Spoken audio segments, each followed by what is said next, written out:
A queda de juros aqui do Brasil não levou a bolsa para cima, pelo menos por enquanto. Por isso, há algumas ações bastante descontadas ainda. E hoje eu trouxe uma gestão especialista que tem mais de 10 anos de mercado para falar sobre as 3 ações mais baratas da bolsa. Não perca!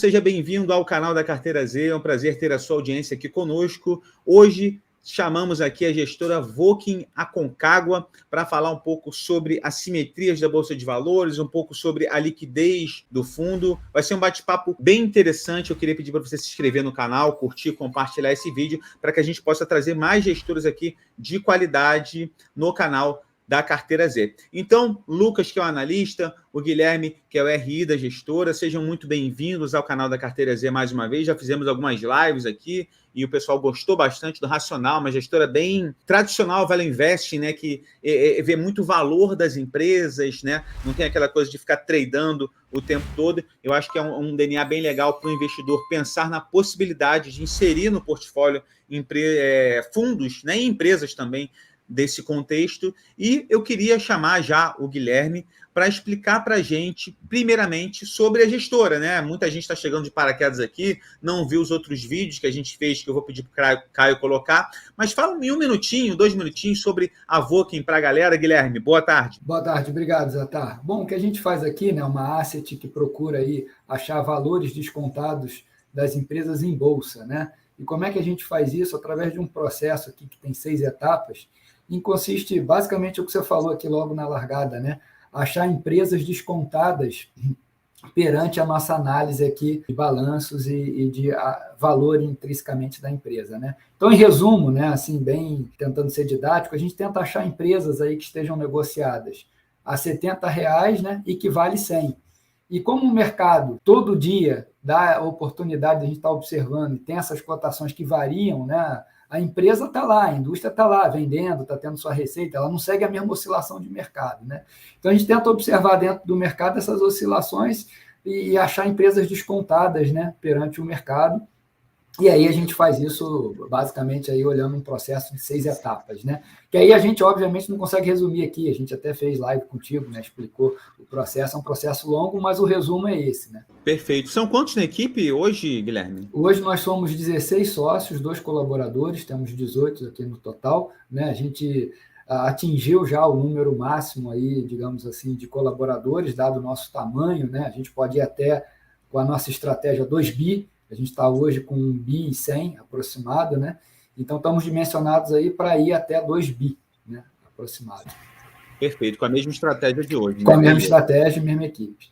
Perfeito. Eu vou compartilhar uma tela rapidinho para mostrar para o pessoal sobre a rentabilidade do fundo. Esse é o fundo, o Vokin GBV Aconcagua, é o Master, tá? Aqui está sem taxa, só para a gente ver a carteira do fundo, né? E vou falar um pouquinho, antes de falar sobre as 3 ações aí, barganhas, né? Que o fundo considera com boas assimetrias, pelo menos nesse momento. Aqui está o histórico desde 2016, 2015, o final aqui, teve uma mudança da estratégia, para quem vê o outro fundo desde 2013 ali, a gente já falou bastante sobre isso. O fundo aqui é a capacidade da gestão, né, sem taxa, né, 445% a 132 do Ibov, mesmo com taxa supera em muito o Ibov. Eu vou até colocar o outro aqui, ó, o fundo, vou comparar aqui rapidamente o fundo, só que a liquidez, Guilherme, isso que é importante a gente falar aqui antes de passar para o Lucas, ela foi de 15 dias, o fundo de 15 dias foi fechado, para abrir o Vokin Aconcagua 30.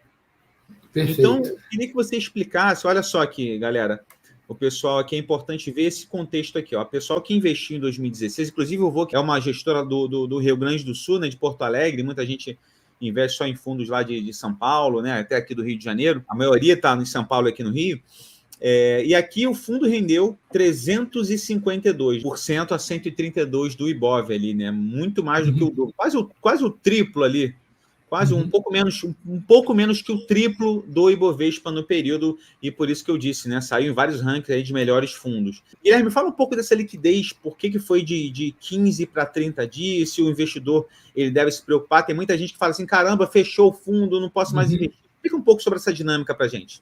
Claro, perfeito, Zatar, obrigado, né? Bom, o que aconteceu, né? Isso aí é fruto de um trabalho e um resultado de uma gestão, digamos assim, com resultado consistente, como você mostrou, né?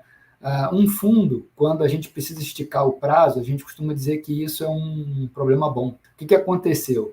A gente de 15 até mais ou menos ali 23 vem gerando muito acima do juro real, né? Então, se a gente pegar um juro real aí de 6%, a gente vê que o Volkswagen GBV Aconcagua dá na média em torno de 26 ao ano, quase 20% acima do juro real. E muito fundo de pensão olha o juro real como meta atuarial, né, mais um prêmio ali.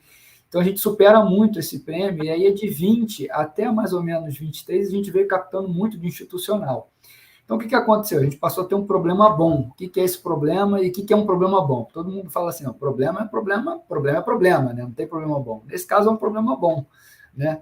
O que acontece? Quando a gente tem muito volume sobre gestão, para proteger quem já está como cotista, a gente é obrigado, digamos assim, na boa gestão, a fechar o fundo.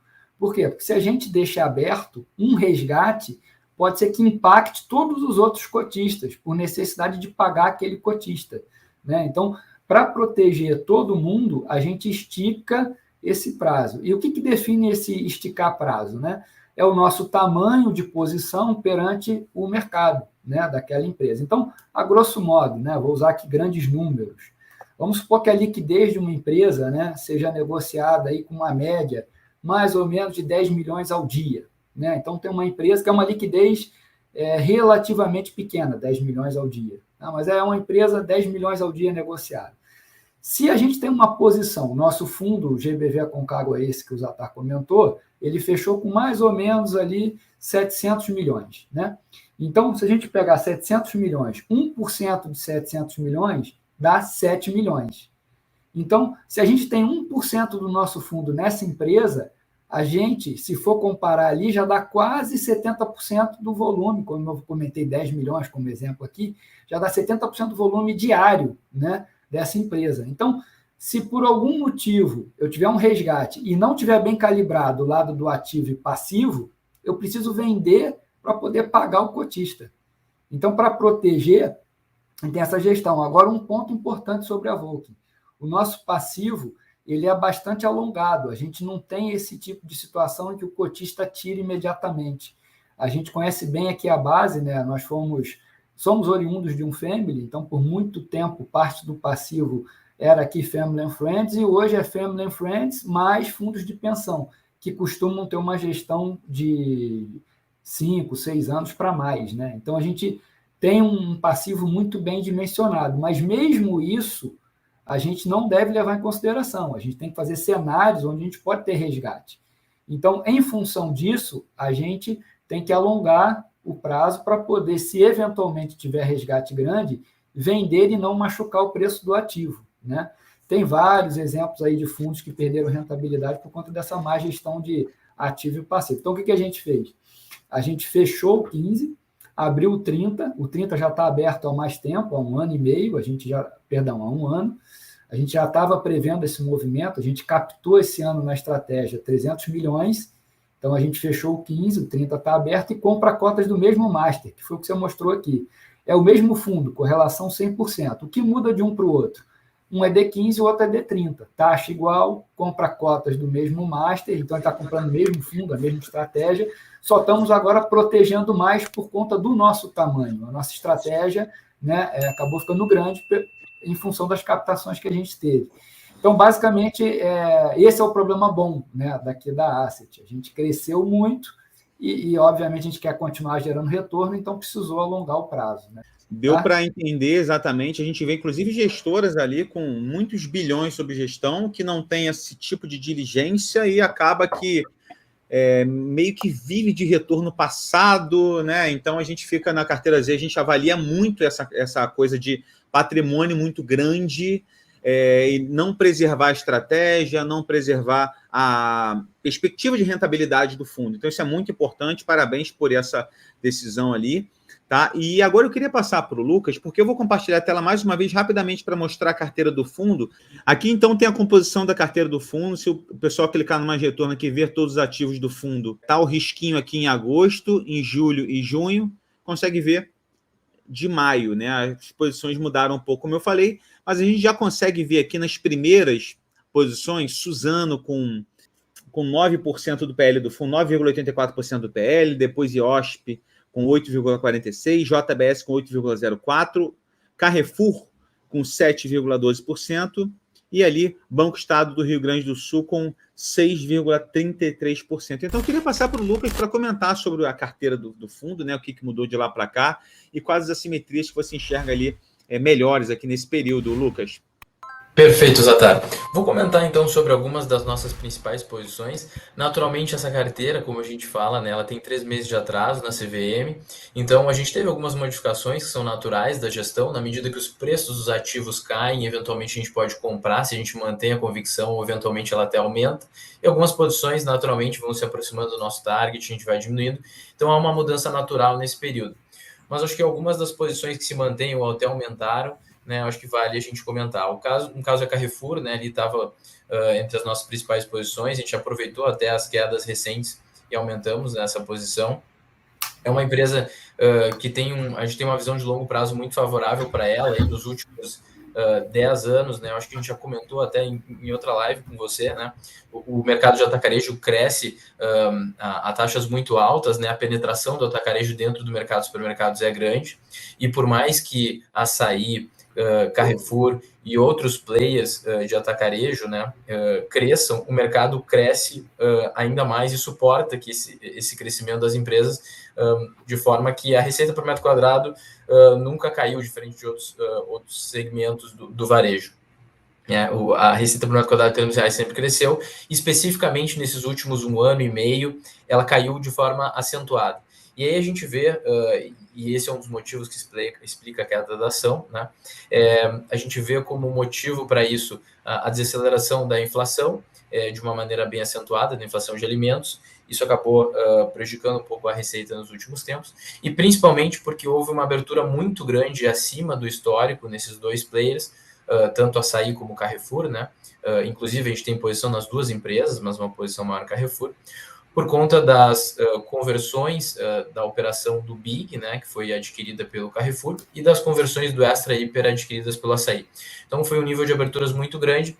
As empresas, para melhorar sua alavancagem operacional, acabam fazendo um nível promocional um pouco mais alto no início para atrair o consumidor para a loja, né? Então a margem acabou sendo um pouco prejudicada.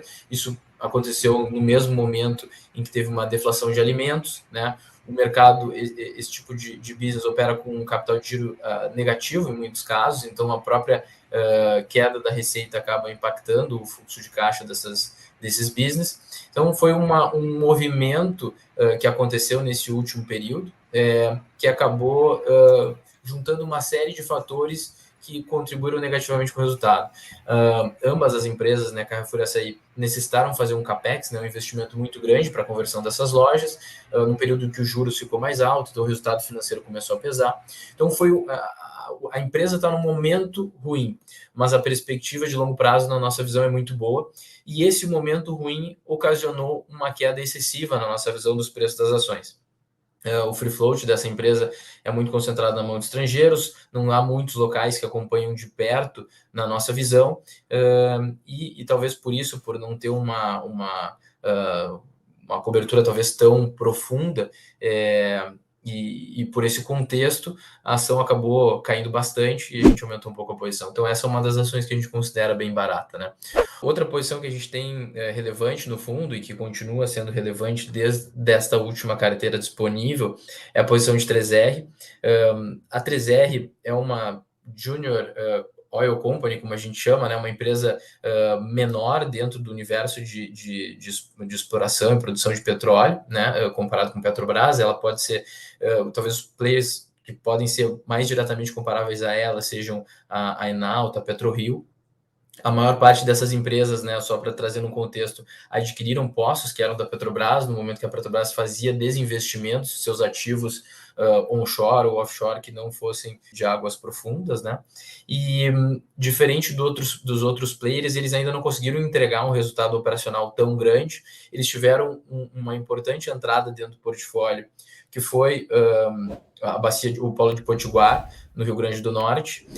Entrou recentemente no balanço, ainda não deu tempo deles fazerem, digamos, a operação desse ativo de uma maneira tão eficiente para reproduzir os níveis de extração que a Petrobras já teve no passado, né? Então, os problemas operacionais que estiveram em outros polos, inclusive, acabaram prejudicando o preço da ação. O preço do petróleo subiu bastante nos últimos tempos e essa foi uma das poucas companhias desse setor que acabou não subindo, né, por conta de uma desconfiança do mercado em relação à operação desses polos. Naturalmente, a gente ainda não viu esse resultado da operação acontecer, mas nos preços que essa ação opera hoje, não precisa de muito aumento para a gente chegar no preço atual, ou seja, a gente acredita que a gente tem uma margem de segurança boa, e a gente acredita que agora com o CAPEX que está sendo feito para melhorar esses polos, esse ramp-up de produção deve acontecer, a gente monitora isso mês a mês, né, e acompanha de perto cada uma desses polos, e a gente acredita que, mesmo que haja um risco de execução, nos preços atuais há uma margem de segurança boa, né? A gente tem outras posições que a gente considera baratas também, como o JBS, por exemplo. O JBS está num ciclo do boi bezerro, num ciclo ruim, né? Uma série de fatores também de demanda que afetaram o mercado e os preços, né? A gente pode ver quando a gente vai no supermercado e pelas próprias margens dos frigoríficos que o setor está num momento ruim. A gente acredita que chegou no ponto mais baixo do ciclo, né? Os preços, inclusive, dos bois em outras regiões do mundo não estão no mesmo patamar que aqui no Brasil. E ainda há algo que a gente enxerga de uma maneira muito positiva, que é a abertura do capital da JBS lá fora, que deve diminuir um pouco do desconto que a empresa tem em relação a alguns players internacionais, né? Então, é outro case que a gente considera barato. Isso me permite também, Zatar, comentar de mais um case, né, além desses três, um case que é um pouco diferente, o mercado não acompanha talvez tão de perto, né, mas é o case de Blau, que a gente também acredita bastante no case. Outro caso que, como o 3R, eu acho que se coloca expectativas muito ruins na conta, né? A empresa realmente não conseguiu entregar as expectativas do mercado nos últimos trimestres, nos últimos anos, né? Depois da pandemia, os preços dos medicamentos dela, muitos medicamentos caíram.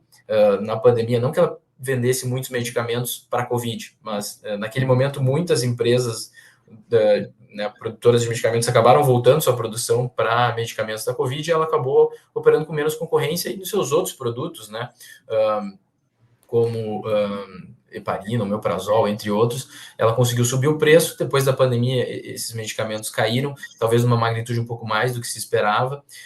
Teve a questão da imunoglobulina, que é um dos seus principais produtos, que a Anvisa permitiu a importação sem registro na época da pandemia.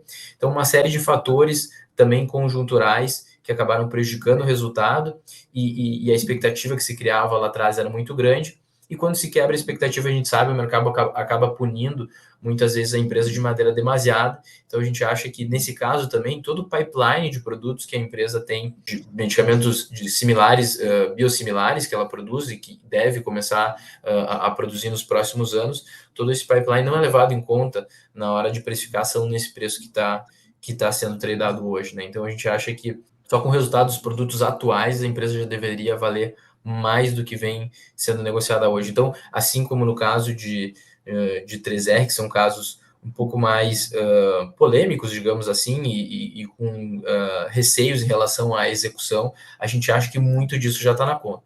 Naturalmente, como uma visão de portfólio, a gente não concentra demais em risco específico de execução, risco de alavancagem, a gente sempre tenta diversificar a carteira em fatores de risco, né? Especificamente falei de 2 cases que têm alguns riscos específicos, né? Mas são algumas das empresas, aqui eu citei 4, dentre outras que a gente tem no fundo, que consideramos baratas, né? A maior parte dessas posições aí a gente tem entre 8% e 10%, eventualmente 12%, né?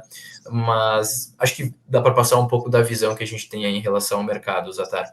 Boa, muito bom. Inclusive, eu vi que a Blau Farmacêutica estava encerrando o segundo trimestre, né? Saiu essa notícia mês passado, com um crescimento devido à receita proveniente de novos produtos. Ali também eu vi sobre, no Valor Econômico, que saiu que ela estava renovando investimento de 2 milhões de dólares na subsidiária do Uruguai.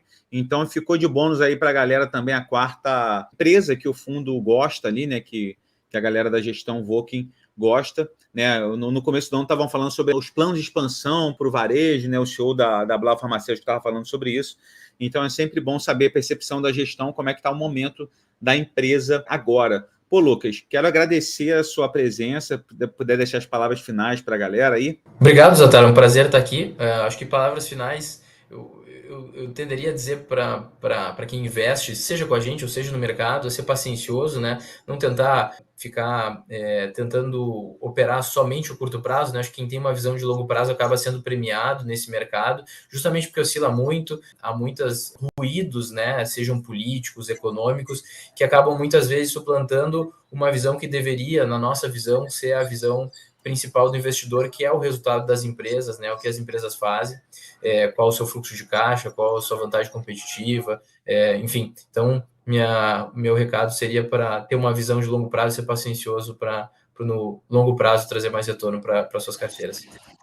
Muito bom, Lucas. A gente fala muito isso para as pessoas, tenham essa visão. Eu acho que é muito batido isso, falar sobre visão de longo prazo, mas a gente sempre tem que bater nessa tecla, porque o pessoal realmente quer, até em fundos, eu vou ver o resultado de 6 meses, de 1 ano, de 1 ano e meio. Então, separe uma parte da sua carteira, né, para renda variável, justamente por longo prazo, ali acima de 5 anos. A gente sempre vai bater nessa tecla, porque a gente vê que esse fator comportamental é 90% do que o investidor precisa para obter bons resultados, né, ter sucesso no seu portfólio ao longo do tempo. Então, gente, quero agradecer a todo mundo que assistiu até agora esse vídeo. Voltaremos com mais vídeos aqui. Obrigado, Lucas. Até mais. Um abraço. Um abraço. Tchau, tchau.